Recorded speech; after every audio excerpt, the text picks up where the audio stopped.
On the light. Call this meeting to order, determine there's a quorum present, Commissioner Wardlaw, Commissioner Vasquez, Commissioner Nettleton, Commissioner Flores, and myself. That will please rise for the Pledge of Allegiance. Commissioner Vasquez, you. I pledge allegiance to the flag of the United States of America and to the republic for which it stands, one nation, under God, indivisible, with liberty and justice for all.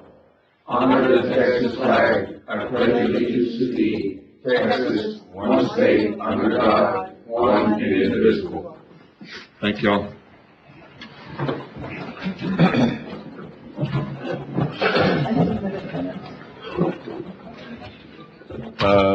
Item 5, move.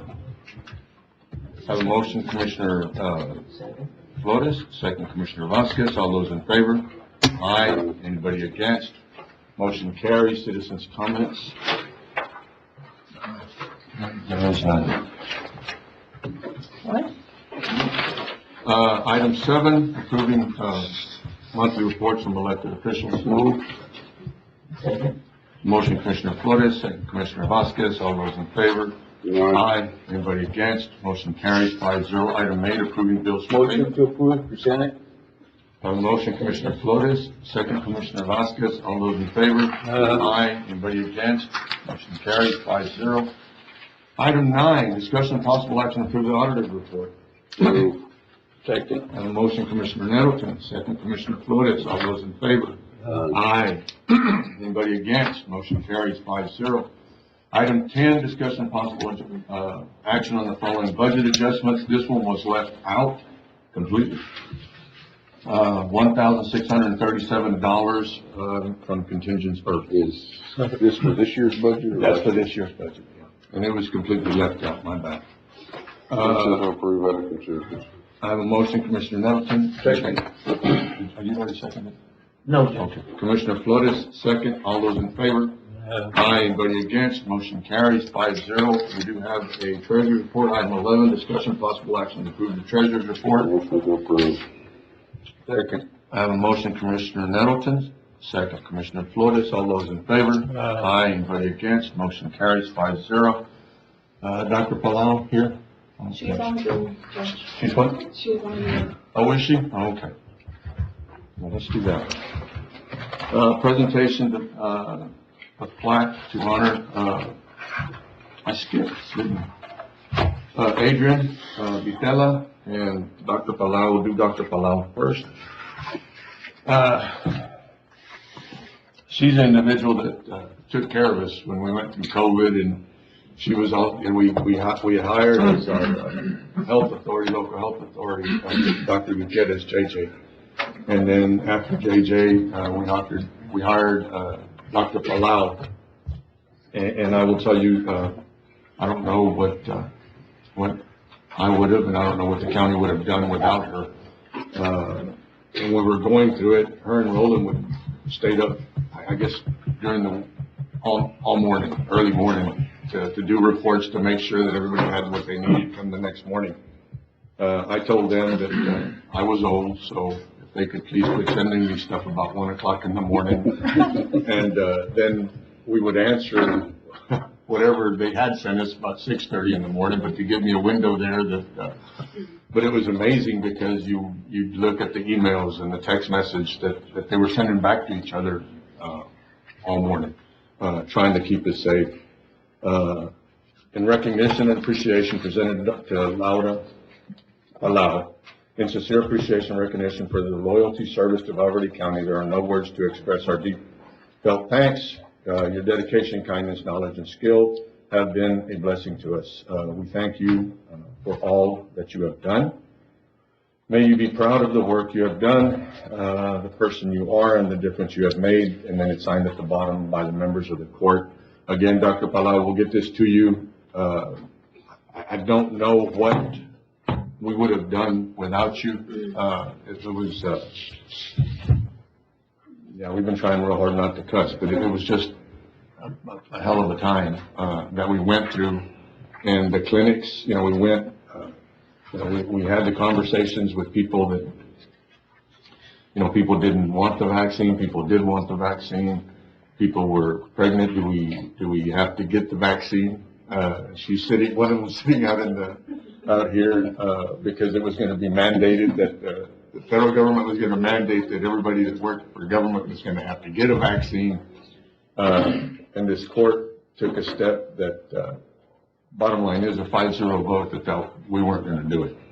We weren't gonna mandate anything. But again, through the guidance, Ms. Palau, we really do thank you, and we'll get this thing, we'll get this back to you. Thank you so much. Thank you.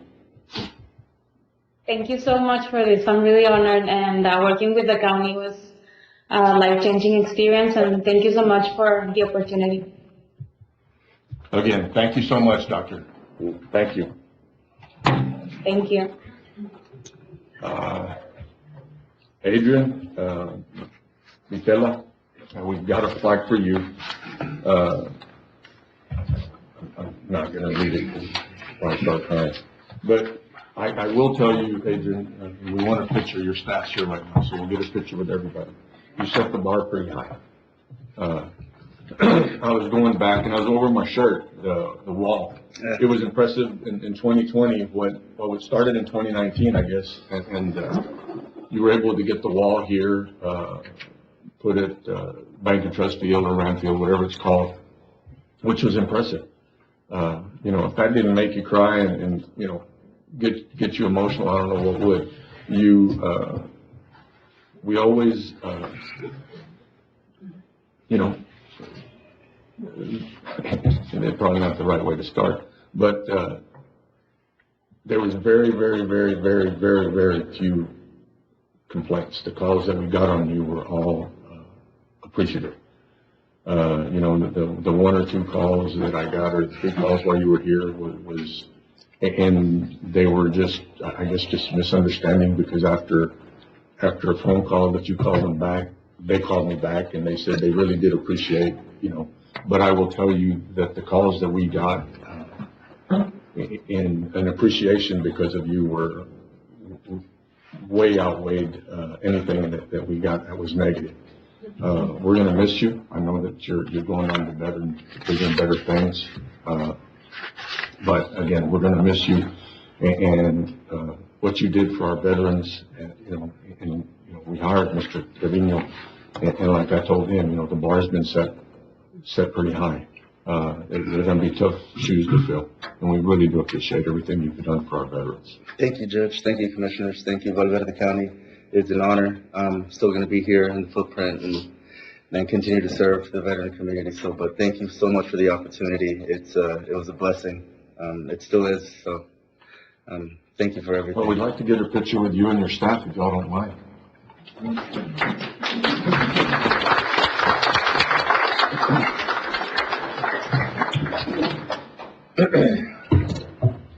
Come on around. Oh.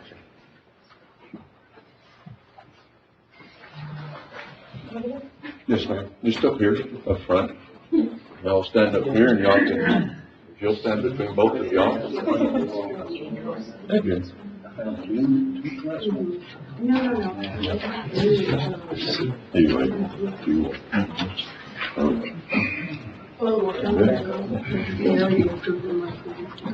Just come in just a little bit. There we go, right there. Very nice. One more. Want to get over here? Just fine.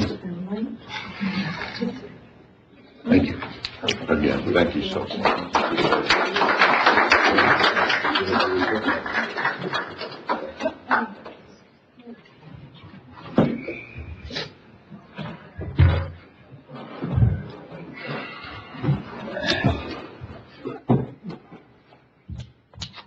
And I can tell you, our new veterans officer is hit the ground running. He's already brought in a couple of deals for grants. Adrian had brought in a couple also that we've been able to secure, and Mr. Trevino's already again hit the ground running. So.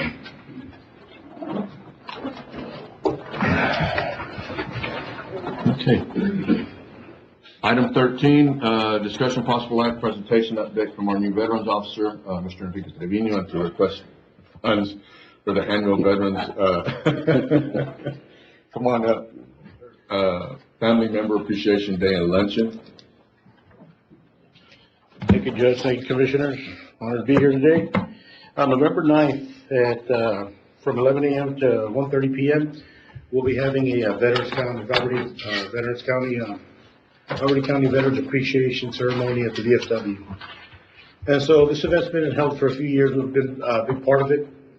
And this year we're requesting funds like we did last year to be able to provide our veterans with much needed groceries and gas and stuff like that. I think the plan this year is going to be to purchase gift cards for the veterans that they'll be handing out at the VFW ceremony for them to be able to purchase groceries and things like that. What we provided last year was 2,500, and I think we took it out of contingency. I'll make a motion to take 2,500 out of contingency for this, Veterans Appreciation. Second. A motion, Commissioner Nettleton, second, Commissioner Wardlaw, and Commissioner Flores. All those in favor? Aye. Aye. Anybody against? Motion carries, sir, 5-0. Thank you, Judge. Thank you. Wonderful day, sir. He said, I'm gonna go ahead and stay, and I see you go back to work. Discussion possible action on proposed Second International Bridge. I put this on. I think there's a hearing next Wednesday, I think on the 16th. And one of the routes, I visited with the new city manager 2 weeks ago, and the route that they keep changing numbers and letters on the route, and different colors, but they're the same ones. I think the one that's going to be presented, and I think, is the one that will go through the ranch, and then right where Las Brisas Road ends, there's like some mobile homes right there, cut through there, come alongside Las Brisas, and then come up and go through that 800 acre track and end up almost like between Lorina's Cantina and Agua Vista. That's the one I think that they're going to present on, that's the one that they showed me 2 weeks ago. So I would assume that's what they'll present on the 16th. We have hired a law firm. The county is gone out and engaged the law firm. So I just want to make sure that individuals out there still understand that this court took a vote, and the court approved not to support a Second International Bridge unless it was further south or southeast from the bridge that's there right now, not north or northwest from the bridge that we have. So we are still going down that road.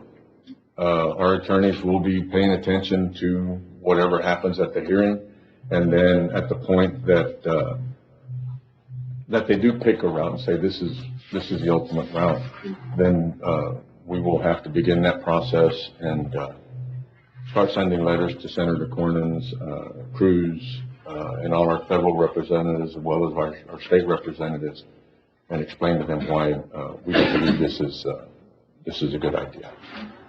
Y'all have any comments? Judge, Yes. it's my understanding you met with the city manager and they presented you with that map of the route. Yes, sir. It's upsetting to me that the city of Del Rio would play in our backyard, and the elected officials of the city would not have the common courtesy to stand before this court and present what they want to do, and that they would send somebody else to do it. I think it is a disgrace. Whether we agree with the route or we disagree with the route, it's a common decency. The mayor or one of the council members should be the one presenting to this court what their decisions are if they're going to play in our backyard. I don't think it's right. They send the city manager to talk to the county judge. That is not the way we work together. That is not the way we get things done. The mayor should have had the common decency to stand before this court and present it to us if they're going to play in our backyard. That's all I have to say. Any other comments? Y'all good? All right. Discussion possible action on battered woman shelter. Table this to executive, or you want to? Go and visit. I mean, we already know what we're doing. Okay. Yeah. Have the discussion. Yeah. We entered in the second, item 16, will be the ratification of a contract to extend we'll do both items. Discussion possible action to ratify, item 16, ratify temporary agreement for services for victims for domestic violence between Valverde County and Esperanza First. We've had a contract with Esperanza First approximately 2 years. We've come to a mutual agreement that they would give us another 30 days, which would be the month of October. During that time, we will put something out, request for proposals for different requests for proposals to run the shelter. We did visit with a group last week, and these individuals are already capable and have already applied for grants in other counties, which this would be the first time that we actually have somebody that right off the bat can apply for grants. I will make a motion to authorize the judge to sign the temporary contract and to go out for requests for qualifications for a firm to run the battered women's shelter. I'll second that for discussion. I have a motion, Commissioner Nettleton, second Commissioner Flores. Yes, sir, Commissioner. Judge, I've got a question. That group that y'all made contact with, they're a nonprofit? They're a nonprofit. They're already doing this in several counties. But, you know, it isn't to say that we're going to give it to them, but I will tell you that we've always been looking for a group that would be able to go and apply for grants. Not that we're not willing to fund it, but that it would help. We approved a contract with the city to go out to help us pay for this. We signed it, but I've not talked to the city. We set up a meeting, but I think she was moving or something. She didn't have time. But we'll set up another meeting with the city to tell them what's going on. A lot of the individuals that are placed there, it seems like a lot of them are through the city. So we'll go through this, we'll go through the process, put it out for bid. If for some reason, we can't get them hired on right away, whichever group it is, whichever nonprofit it is, we will have to continue to run it. So we are also the second phase of this is that we will post the positions for individuals there to run it. The group that we visited with, they're going to give us qualifications for their employees. That way maybe it'll help us hire the right type of people. That way in case we get somebody else that comes in, they can just transition over. Sounds good. Okay. Did I cover it? Can we start the process for the employees just in case we don't make it? The process, we're waiting on the sheet, but she was already going to put that out. And we actually this morning had 2 employees that are working there that are going to come in and apply. Yeah. They have a training. I was impressed with this group last week. So they have training for all their employees. They try to get them certified. I think there's also, we're going to visit with everybody that has a need to place victims there, I guess. We're going to visit with them just so we get a clear understanding as to what is it that we're running. We did have, we're not running a motel. And I hate saying it like that, but that's just the easiest way to put it. You can't bring the victim and the 2 kids and then bring the mother also because she ain't got a place to live. It's not a motel. And this is, and I bring this up because individuals that were dealing with the victim were the ones trying to place these people there. So it's difficult with the amount of rules that we have. And now you're trying to bring in other family members that weren't victims. And I'm trying to, but either way. I have a motion, Commissioner Nettleton, second Commissioner Flores. Any other questions? All those in favor? Aye. Anybody against? Motion carries 5-0. Update on ARPA money.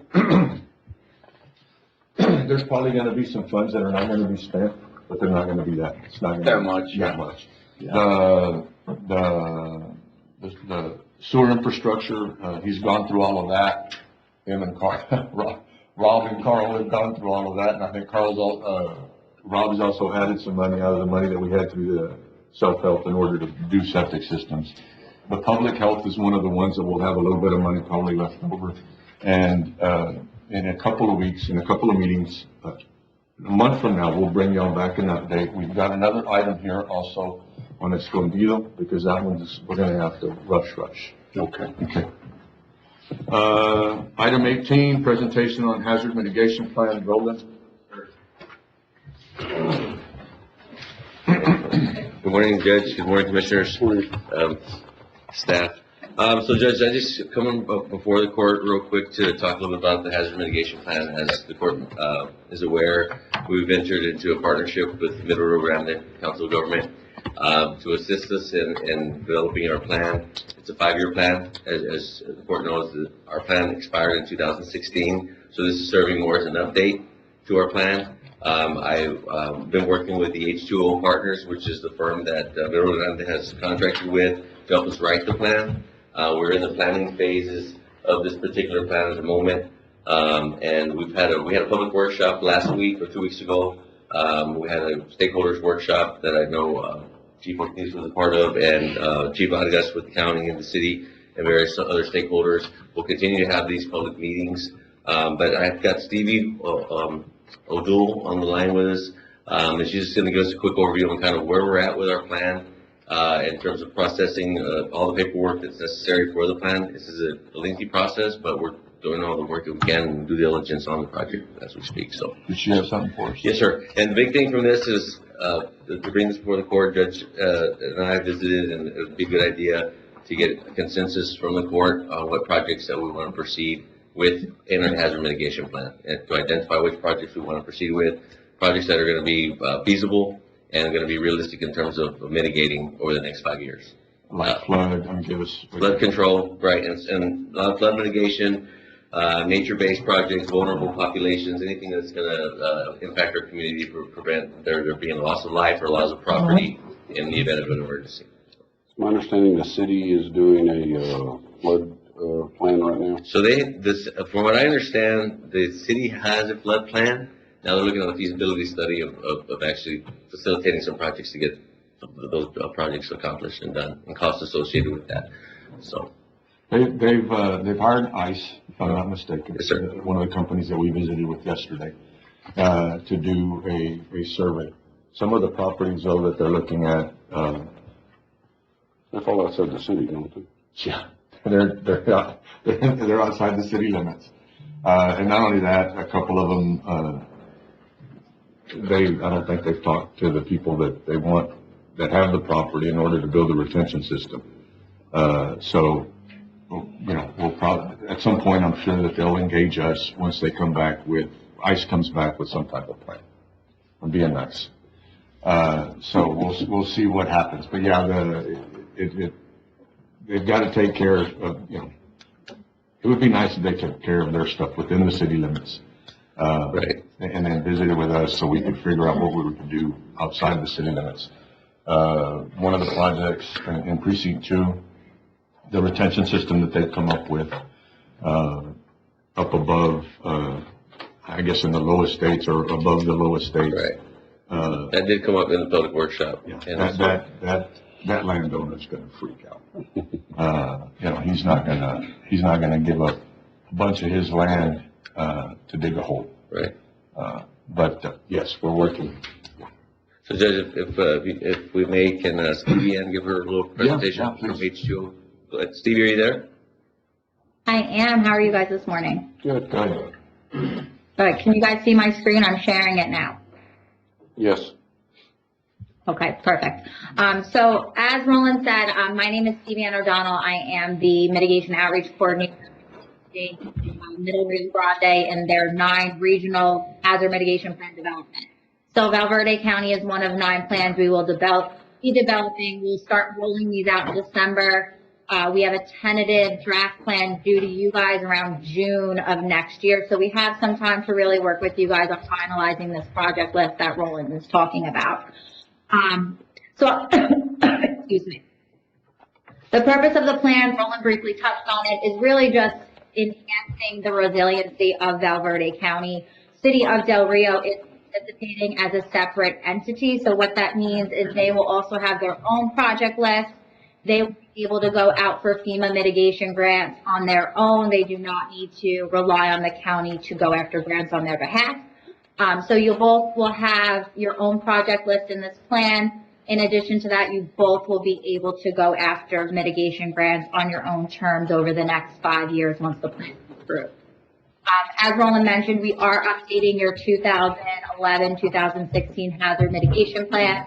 There are about 23 actions listed in that plan that I can go over with you guys now, or you guys can take that offline just to determine whether or not those projects have been completed. And if you haven't, that would essentially be your starting project.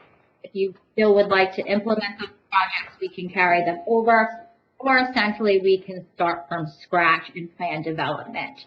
So the whole point of this plan is not only assess your risk for natural hazards and human-caused hazards in the plan, but identify viable, cost-effective mitigation projects to reduce the overall effects of these hazards in an effort then to leverage FEMA grant funds. These are the main FEMA grant programs that you will be eligible for to submit a project under. As of right now, there is HMGP grants available. If you have intention of submitting any projects under those 3 active grants right now, please let me know so I can get you guys an extraordinary circumstance letter. That letter will note, yes, we are aware our plan is expired. However, we are working with H2O Partners and Middle Rio Grande on updating our plan, and this is the tentative timeline to have a plan that's approved. So again, internally, if you do know of those HMGP grants that are currently available through TDM, you are interested in those, Roland, please let me know so I can coordinate with you guys so you can still apply for those eligible grants. We do also provide at the end of the planning process, when you review the plan, an Appendix G that will provide you guys with not only these grant programs, but other state and federal grant programs that are available for you guys to look into again to help implement the projects that you're going to be outlining in your plan. These are the hazards that are being assessed for the region. As you see, there is man-made hazards as well as natural caused hazards that we will be profiling. That has a requirement for project type. For every hazard being profiled, we do have to have a project outline for it. I do not want you guys worrying about that. When you submit your final project list to us, we will make sure that FEMA requirement is met. If you aren't meeting it based on the projects you submit to us, we will go ahead and let you know what we're recommending to meet those requirements, and you'll have the option to approve it or deny it. What I do want to caution you all to is the 5 man-made hazards being profiled. That is cyber attack, hazardous material, infectious disease, mass migration, and terrorism. We do not have a central database that will tell us how many incidents have in Val Verde County for those 5 human-caused hazards. So I will also need to be working with Roland as well as insight from you all as to how these 5 human-caused hazards have impacted the county and how you'd like these risk profiles narrated out specifically to the impact that the county has on these related hazards. So again, I'll be taking some things offline with Roland to finalize. As I mentioned, we do have some time. Your plan will not be available for you guys to review until June. Where we're at in the planning process is working with you guys on identifying these projects. Reviewing your previous project list, you guys have a pretty decent project scope outline. So again, it's just going to be more of you all reviewing those 23 projects, but which ones you want to carry into the plan, which ones you want to remove out, and then anything in addition. So you talked about the City of Del Rio doing a flood study. You talked about expanding a retention system. Those are all things that we do want to make sure we capture for things currently going on in the county that may be eligible for grant funds. So overall, FEMA defines a mitigation action as a long-term sustainable action that's going to reduce the impact of these natural hazards on property as well as loss of life. They range in about 4 types of actions classifications. You have your local plans and regulations, you have your structure and infrastructure projects, your nature-based solution projects, as well as your education and awareness. I can send this slide deck over to Roland as well for you guys to have. Your local planning type of projects are obviously going to apply to codes that you're willing to put in place, development restrictions, requirements that you're going to have in terms of passing codes, ordinances, and plan development. Those are all eligible if you don't have a drought contingency plan or a CWPP, a community wildfire protection plan. Those are all eligible projects. If you're not NFIP certified and registered, those are eligible projects as well that all fall under this classification.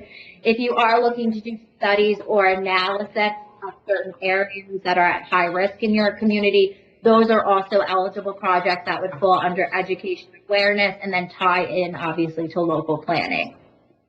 You have your structure and infrastructure. That is what it sounds like. Your buyout program, so buying land acquisition in high-risk areas, elevation projects, small-scale drainage improvement projects, so installing culverts, upgrading culvert systems, installing safe rooms. So anything that has to do with protecting structure, making it more resilient, those would fall under this classification type.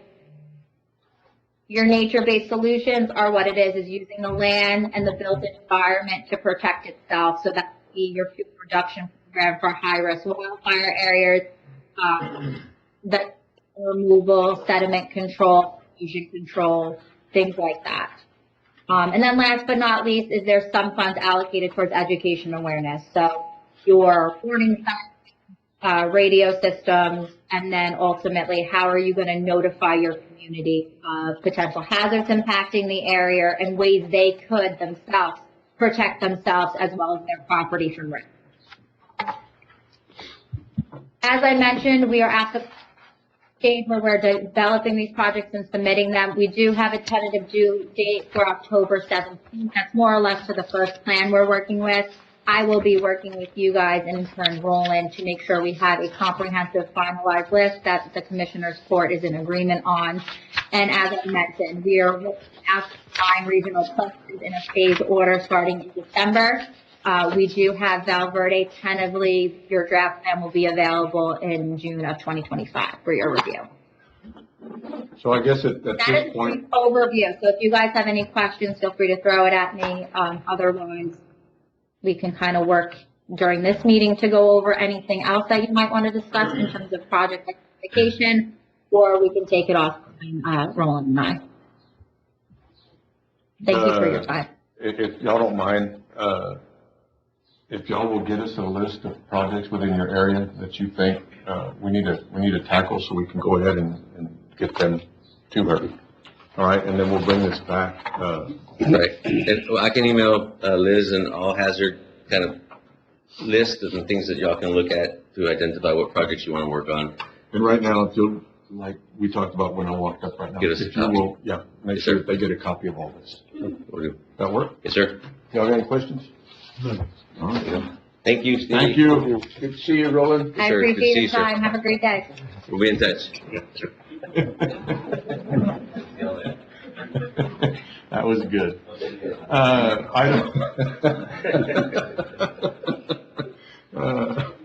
Come back more often. You forgot to tell it. Come back more often.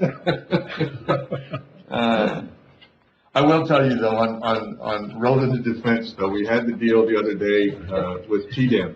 And I called Roland a couple of days later and I told him I was impressed with his knowledge of, his knowledge and then his, I guess Matt would call it wit, when answering some of the questions from the guy from TDM. Item 19, discussion possible action on the Escondido State, water project. I put this on, we've been visiting with Commissioner Wardlaw. We're still moving forward with it. There is money set aside during ARPA. We need to move forward with a contract in order to spend the money or set aside the money from ARPA. The company that is doing the design, almost every week we get questions from them, which is a good thing, because one of the other companies that we hired, we wouldn't get anything. So that this company here is actually asking a bunch of questions, we're going through it.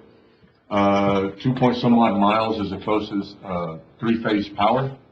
So what we'll do is, once we get a design, go out for bid and not wait on getting power to the pump. That will be something that the county will have to take care of, but we're not gonna wait to get the power before we go out for bid, to install the pump.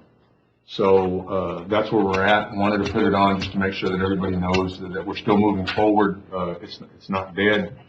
But they are working on the design, of the pump building and all that.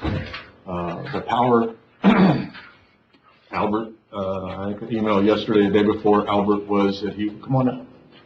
Albert was, that works with AEP, they were gonna be working on the project in order to design something and to get us a cost, because that's gonna cost. Is there anything I missed? Yeah, good morning, Judge, good morning, Commissioner. Judge, just to mention that the big pump that we're proposing will require three-phase, and it's either extended 2.3 miles to three-phase service all the way there, or just have another step-up transformer, which can be really expensive too. So we're looking at both options, and we already contacted AEP to provide us with a quote on an extended 2.3 miles on three-phase service out there. The problem with the step-up transformer is that it would be ours. Anything that goes wrong, we'd have to fix it. I'd rather not have something else out there that the county's gonna have to be responsible for, or the city. So if we paid, and we've had this conversation, if we paid to get it three-phase out there, if the power line goes down, the transformer gets hit by lightning, it's not our problem. AEP needs to fix it. If we do a step-up transformer, then we're gonna be the one responsible for the transformer, and I'd rather not have that, any more responsibility out there than it's absolutely necessary. Do you have any idea what the cost is gonna be to get the power there yet? We already reached out to them, and we're just waiting on them to design the system in 2 weeks. Don't know. Yes, sir. No, I agree with you on that one, as to, the best option, it would be to run that three-phase all the way up there. We avoid maintenance in the future, buying the transformer and stuff. I mean, yeah, buying that. Mhm. That's the deal. Okay. Y'all have any other questions?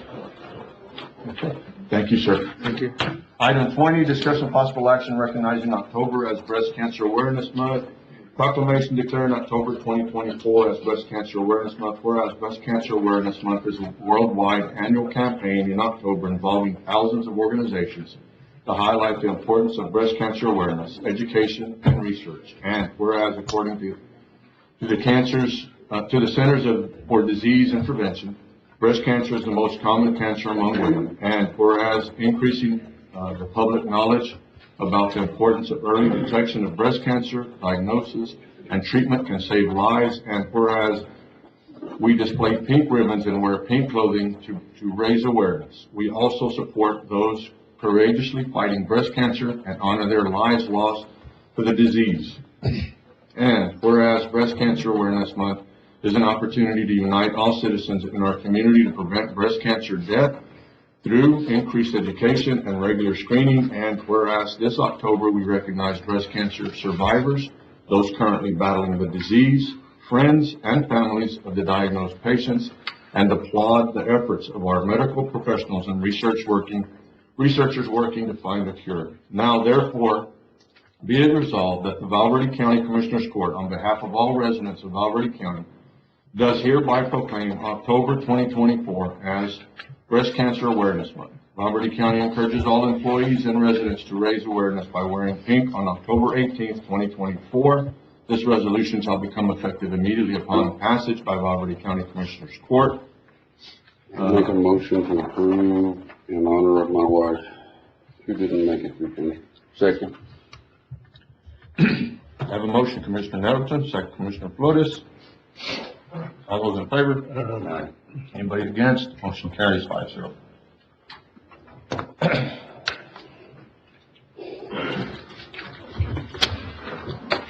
Item 21. Discussion possible action to approve draw request number 13 under Colonial Self-Help Center Contract Number 7220043, and authorize county judge to sign. Move. A motion, Commissioner Nettleton, second Commissioner Wardlaw, all those in favor? Aye. Anybody against? Motion carries 5-0. Item 22, discussion of possible action on outlay reimbursement request number 10 for Val Verde County, Texas Water Development Board Project 10443. It's going to be the water improvement planning project, and authorize county judge to sign. Move. I have a motion, Commissioner Nettleton. I have a motion, Commissioner Wardlaw, second Commissioner Nettleton, all those in favor? Aye. Anybody against? Motion carries 5-0. Item 23, discussion of possible action on quarterly report regarding target range facility, the Texas Parks and Wildlife third quarter. Motion to approve. Second. I have a motion, Commissioner Nettleton, second Commissioner Flores, all those in favor? Aye. Anybody against? Motion carries 5-0. Item 24, discussion of possible action on reimbursement request number Motion to 2. approve. Have a motion, Commissioner Nettleton, second Commissioner Wardlaw, all those in favor? Aye. Anybody against? Motion carries 5-0. Item 25, discussion of possible action to post early floodplain notice to first time water service in CDBG, fund construction, CFC, 24-0012, post notice of Val Verde County Courthouse, Val Verde County website. What's this about, Judge? Carl, and we can get a better explanation. Good morning, gentlemen.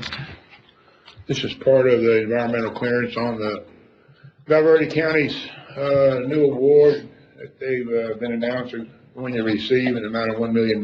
You may recall that we've been to the court and we split that money 3 ways, 3 different precincts. Precinct 4's project is the only activity that'll be participating in the floodplain due to the fact that we're down there in the Vega, and it is in the floodplain zone. And so this is just part of the environmental clearance that you have to let the public know, hey, this is what we're doing. We're actually going to be working in the floodplain. We're using federal funds. You got to notify the public. We have a 15-day comment period. And so the best way to put that out before the public is to post it and also put it on the county's website. It's just part of the environmental clearance. We'll be coming back with some additional information. But anytime we're using federal funds, it's part of the process. Thank you, Carl. Okay, I thank have a you. motion, Commissioner Nettleton, do I have a second? Second. Second, Commissioner Flores. Also, we'd received a letter from another group that they wanted us to apply for more money, but Carl's the one that handles our CDBG grants, so that's who we'll be going through until we don't. Okay, so, but Carl's the one that takes care of our CDBG and all our other grants, so I'd like to continue that process.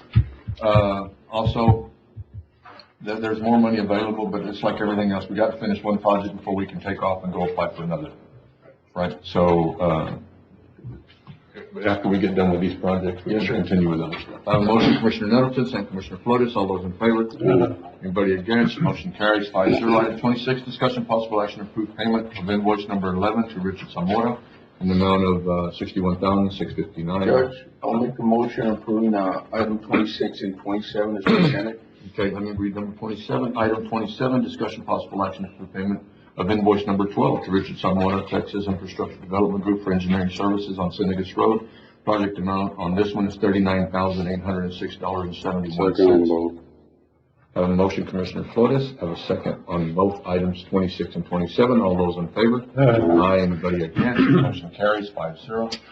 Item 28, discussion possible action regarding the review of certifications of voting systems and explanation of the election process at polling locations.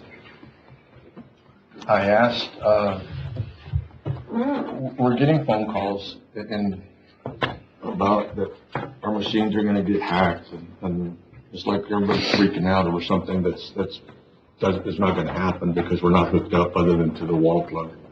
But Ms. Chapoy, go ahead. Thank you, Judge, for the opportunity. And Judge and Commissioners, y'all remember that back in 2021, this court paid $435,000, nearly $500,000 for the equipment that we use today. And I have the invoice and I have the serial numbers of the 80 express votes that we use and 19 DS-200s that we use. And we have one DS-450, which is the big tabulating device. If you would like that, Karen. Back in 2023, Secretary of State Jane Nelson certified that the poll books that we use are certified for use in the state of Texas. And back in 2020, before y'all bought the ES&S equipment, that equipment was certified for use by the state of Texas. There are only 2 brands of election equipment that are authorized to be used in the state of Texas.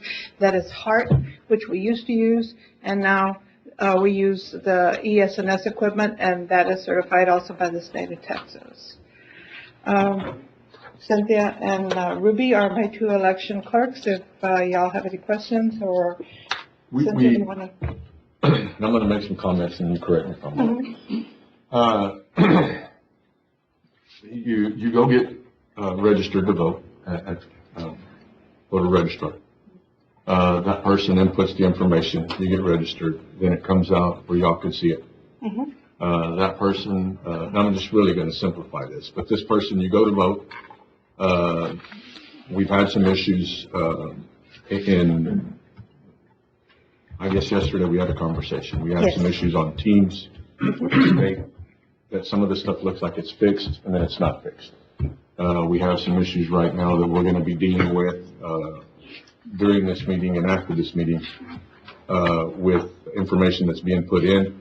It's correct. We think everything's good, and then all of a sudden it's not correct. Right. But once we get to the process where that individual can vote, we, as a court, redistricted and drew lines. If we follow the map, and not everything else that's being said, and drown out the noise and follow the map, we should be okay. Yes. Okay. But at the end of the day, there are some changes. There are individuals that have been correct in the system and for some reason are not. So we're working on that. Our machines, we've, without giving out a lot of information from the meeting that we had the last go round, because some of it we're dealing with other issues. But our machines are not hooked up to internet. There are no Wi-Fi chips in any of our voting machines. The only things that are on Wi-Fi are the poll pads. What we use at check-in, when we check in the voter, when we scan your photo ID, that is the only thing that's on Wi-Fi, because they need to talk to each other. Because we need to make sure that one person didn't come in to vote with the first clerk, and then they went down to the number 10 clerk and checked in twice. So they need to be able to sync and communicate with each other throughout the day in order so that people do not come in and vote more than once. So those are the only things. Our express votes, which is the actual machine, you stick your ballot in, your blank ballot, and you go and you make your selections. That's an express vote. It's a marking device. There's no memory in it. It doesn't hold any information. It does not tabulate anything. There's no built-in Wi-Fi chips. When you take that out, when you are finished, you walk over to the DS-200. That is a tabulating device.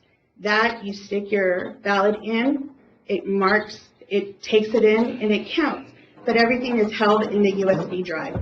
There is, again, no Wi-Fi chips. Nobody cannot join in or get into that machine via Wi-Fi. We do not put them on Wi-Fi. There is no way that they can be put on Wi-Fi because there's no Wi-Fi chips in any of the machines. So, and just at the end of the day also, when y'all get done, Yes. whether it's going to be at absentee or not absentee, when it's going to be early vote or at the polling places the day of the election, Right. you, and I kept saying chip, but it's a USB. It's a USB. A USB drive. So Yes. you take out the USB. Yes. You bring the paper ballots that were underneath. Yes. And that's what's brought to the courthouse in order to be tabulated. Your USB is put into Into our EMS system, which is our main computer that we actually do the tabulation. That computer as well does not have Wi-Fi capabilities. It's standalone. The only thing it does is we place the USBs into that computer and it downloads all the ballots that were counted that day. And again, people, we've heard many comments, well, how come we don't get early voting counts sooner? The thing we need to understand about early voting is, by law, we cannot plug that USB into that computer until the polls have closed on election day. And at the same time, we're working with a bunch of ballots. Right now, absentee ballots, it takes time. We already have early voting ballot board. They're meeting. They're actually meeting as we speak because they started last week, because we're already receiving ballots in that we've sent out. That does take time. We can't count ballots until election day. And right now, we're about over 857 absentee ballots, and we still have about 100 applications that we're still processing. So we're getting close to about 1,000. And so that does take time to process, because we cannot start the counting of those ballots until election day. Do I have any questions? I thought this was important because we're getting phone calls that we're going to be hacked. Yes. You name it. Everybody's, it's just, you know. Right. Rumors are rampant and none of it's true. Right. You know, so I hope this helps. One of the things, they have to balance. That's another thing. You have so many ballots that are given out. Right. And then you'll have to balance. Yes, we do. Whatever goes into the machine, then you count to check to see whatever's left. All this needs to balance. Yes, we have to account for every single ballot that we have. We do have to account for it at the end of the election, at the end of the day. That's why our poll workers at every polling location, it does take them time to come back to us. We do ask them to, once they close their poll, to bring the USBs. That's what we really need. We ask them to bring, the alternate judge brings it to us immediately. Once they close that poll, it comes straight to the courthouse so we can begin the tabulation. But it does take time for them to close and finally finish there, because we have to account, like you said, at the end of the day, balance for every single ballot that's accounted for. And we will have more security at, Yes. we will have more security at the early voting. We will have, security at polling places. Yes. And even, like the one in Comstock, because it's so far. Yes. We have a deputy that is brought, will either bring it or will escort the individual Yes. that's bringing it. That's correct. So there are measures that have been taken in the past, and we're taking more measures now. The sheriff is running for office, or the position is out there. So he's usually the one that holds the keys during election. There's Ms. Chapo and him. But when he's running for office, then it goes to the county judge. So, but I'm trying to be as transparent as possible. Yes. So,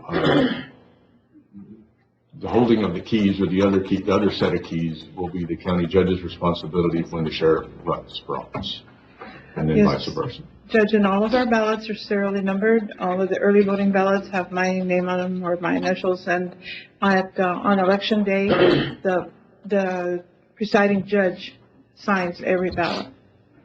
On the backside, if you flip over the ballot, you'll see the name of the But judge. they got it. Yes. Yes, sir. John, But Judge, I'd like to personally thank you, because when we went to the seminar, Ms. Reyes and Ms. Nieto and I went to the election seminar. They told us that we should be expecting the unexpected. And one thing that we're really concerned about right now are all those hurricanes that are floating around. And and I appreciate your help with generators and everything else, and electric, to keep our systems running in case we should get hit by anything during that time. no pressure. Thank you very much. Thank you. Thank y'all. I want to thank y'all for what you do. I want to assure the people of Alberta County that our elections are safe. Yes. I can't speak for the rest of the United States. I'm only speaking for our county. The important part is to go vote. Yes. It's your voice that decides who's going to represent you the next 4 years. And when we have a small voter turnout like we normally do, well, 15%, 18%, it's not a representation of this community. So this community needs to show up and vote and get engaged in the process. If they don't like the process they see before them, this is your opportunity to change the process. Show up to the polls and vote. And you know, in the last 2020 presidential election, I was actually, when I went back and looked at the numbers, I was actually thoroughly impressed with Alberta County because we had a 64% voter turnout. On the first day of early voting alone, we had about 1,400 people show up to the polling place, and we're expecting more. And since that time, since 2020, we have an additional over 7,000 voters now. Yes. We're over 30,000 voters here in Alberta County now. Registered voters. And those have been since the polls, since the logs have been cleared and everything is Yes. correct now? Yes, so we're Actual over, voters. we're over about 30,100 at the last count I saw. Well, I'd like to see 20,000 of them show up, but We have enough ballots. We have I'm enough sure of ballots, that. pretty sure, for that amount, even more. thank Thank you. y'all. Thank you. Thank you. Item 29, discussion possible action on a revision of replat creating lots A, B, and C, Block 10, Valverde Park Estates. Lot 27, Block 10, Valverde Park Estates is shown on plat recorded volume 2, page 65. This one's in yours. Everything's good on this? Everything's good, The Commissioner. preliminary, just. Yes, at this moment, we're just gonna get permission to post it on the county website and start sending the notices to the neighbors. Motion to approve. Motion, Commissioner Vasquez, second. Commissioner Nettleton, all those in favor? Aye. Anybody against? Motion carries 5-0. Item 30, discussion possible action authorizing the county judge to sign right of entry agreement between Valverde County and Spectrum on property located 1582 Senegas Road, contingent upon approval by county attorney. Judge, concerning this item, I don't have a problem with them going in there, as long as they do it during, regular work hours, Monday to Friday, 8 to 5. And this is the quarantine bans. Okay, well, they won't be able to get in at any other time, right? Well, They they lock the could. doors. Well, I mean, we could let them in, you know, if we wanted to during the weekend, but we're not. I'm not. Is that a motion? Yes, sir. All right, on the motion, Commissioner Flores, second Commissioner Ward, all those in favor? Aye. Anybody against? Motion carries 5-0. Item 31, discussion possible action to approve the purchase of a 20-foot ADA restroom container for an amount of $27,327.50. I'll make a motion to approve 31 and 32. Have a motion, let me read 32, discussion possible action to approve the purchase of a 20-foot ADA container for the amount of $27,127.50 to be installed along Memorial Park Precinct 3. Have a motion to approve both items 31 and 32 by Commissioner Nettleton and second by Commissioner Wardlaw. All those in favor? Aye. Anybody against? Motion carries 5-0. Item 33, discussion possible action to approve the purchase of a new Bad Boy mower. Move. Second. And a motion, Commissioner Nettleton, second Commissioner Flores. All those in favor? Aye. Anybody against? Motion carries 5-0. Item 34, discussion possible action to approve addition of a cell phone. Move. Second. A motion, Commissioner Nettleton, second Commissioner Flores. All those in favor? Aye. Anybody against? Motion carries 5-0. Item 35, discussion possible action to appoint an evaluation committee to score the request for qualification for the environmental assessment for Robert Bob Chavita, Valverde County Sports Complex. And we actually are going out for the environmental, and we should get it back October 29th. Yes, they're going to be due October We 29th. just need a group to score. Yes. Commissioner Vasquez. Yeah, Judge, so I'd like to be on this committee. Okay. And You, the other Carlos? person is, you, Carlos, That's enough. That's enough? That's all you want. Or Carl. Carl also. Carl. and Mr. Carl. Melissa. Okay, babe. Okay, Okay. that'll work. Melissa, Carlos, and Commissioner Vasquez. That's the motion, Commissioner? Motion, yes, sir. Second. On the motion, Commissioner Vasquez, second Commissioner Nettleton, all those in favor? Aye. Anybody against? Motion carries 5-0. Item 36, discussion possible action to authorize the purchasing agent to request proposals for operating, managing a family violence center and to appoint. Motion to approve appointing the judge, Melissa, the sheriff, David. and David.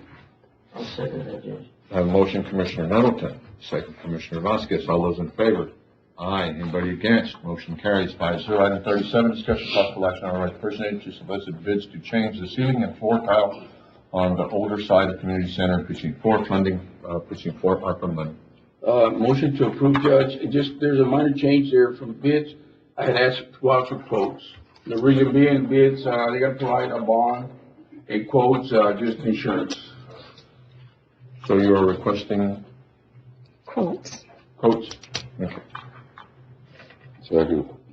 Motion Commissioner Flores, second Commissioner Nettleton. All those in favor? Aye. Aye. Anybody against? Motion carries 5-0. Item 38, discussion possible action for proposal to declare the following lands. Motion to approve is presented. Second. Have a motion Commissioner Nettleton, second Commissioner Flores. All those in favor? Aye. Anybody against? Motion carries 5-0. Item 39, discussion possible action on Lorraine County Judge to sign the agreement between. Motion to approve. What is the service here, or the agreement with, John? So it's an agreement, for continued service throughout the year. Any additional funding for the, reoccurring costs will come out of, special funds or the reserves account. But they're gonna fly drones. They're gonna belong to us. Yeah. Yes. Does that make sense? Yes, sir. It does. I have a motion, Commissioner Nettleton, second. Second. Commissioner Flores, all those in favor? Aye. Anybody against? Motion carries 5-0. Item 40, ratification, discussion, possible action on DPS Noya Hernandez, the use of the large arena. Motion to approve. Second.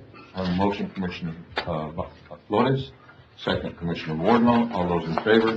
Aye. Anybody against? Motion carries 5-0. Item 41, discussion, possible action, approving HR report for the period September 26th. Motion to approve the change on B. It's supposed to be 35,616. 19. Second. I have a motion, Commissioner Nettleton, second, Commissioner Flores, all those in favor? Aye. Anybody against? Motion carries 5-0. Item 42, if we can table this one. Motion table. Second. I have a motion, Commissioner Flores, second, Commissioner Nettleton, all those in favor? Aye.